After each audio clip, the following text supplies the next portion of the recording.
Abasuubuzi akakaliza emirimu wano mu katale k'e Wandegeya bakukkulumidde ekitongole kya Kcca okujja n'enteekateeka y'okubagoba ku midaala mu bakakaliza emirimu nga tesoose kuba mukisa wabaddewo okuwanyisiganya ebisongovu abamu bwe baweze nga bagenda okusimbira ekkuuli enteekateeka eno nga bagamba nti waliwo bannaabwe abeeyagaliza ebyabwe. They are saying they are going to dispose of our shops and they are going to advertise them to public.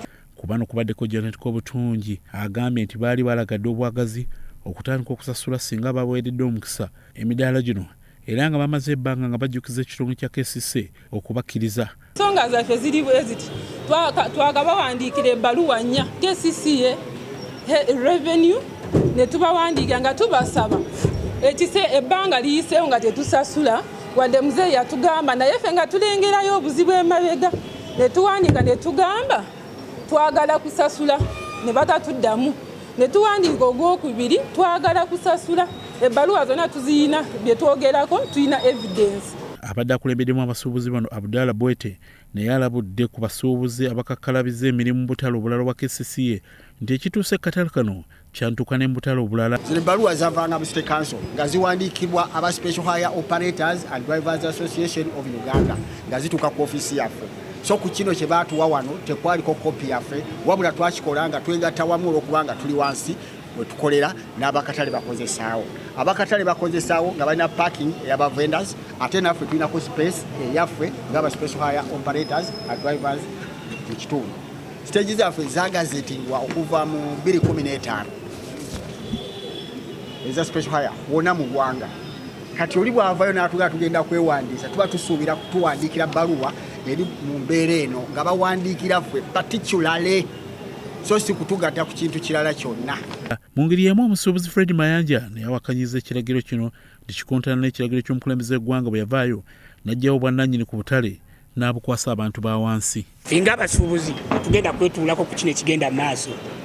Abantu abakirimu abapanga ebyo ebikolebwa tubeegayiridde tubasaba baleke obutale bwadde butereddemu olwa directive ya president oba oliawo bakole ebyo ebyetaagisibwa okukolebwa naddala nga beesigama ku directive ya president. Abasuubuzi era balaze obwennyamivu ku biragiro ebiweereddwa omubadde okusasula emisolo gya NSSF saako n'emisolo gya URA bye bagambye nti bo bamufuna mpola era tebabisobola. Njagala okutegeera ku lwaki Wandegeya yokka gye baagala okutendalinga ng'obutale buli butaano singa kibadde uniform nti obutale bwonna butaano bwonna bagenda gabatendasi eyo yonna nze nandibadde sirina kizibu. Naye kikwenyamiza olwaleero ng'ate abaliwo olwaleero mu Kcca ddala minisitule ya genda ng'ewandiika ebiwandiika ebikukusa ebiwa obutale nga Wandegeya Nakawa mbalayirira nammwe obutale obulala bijja mukyetuddeko naye kireeta balandiroodi bano baweese balandiroodi.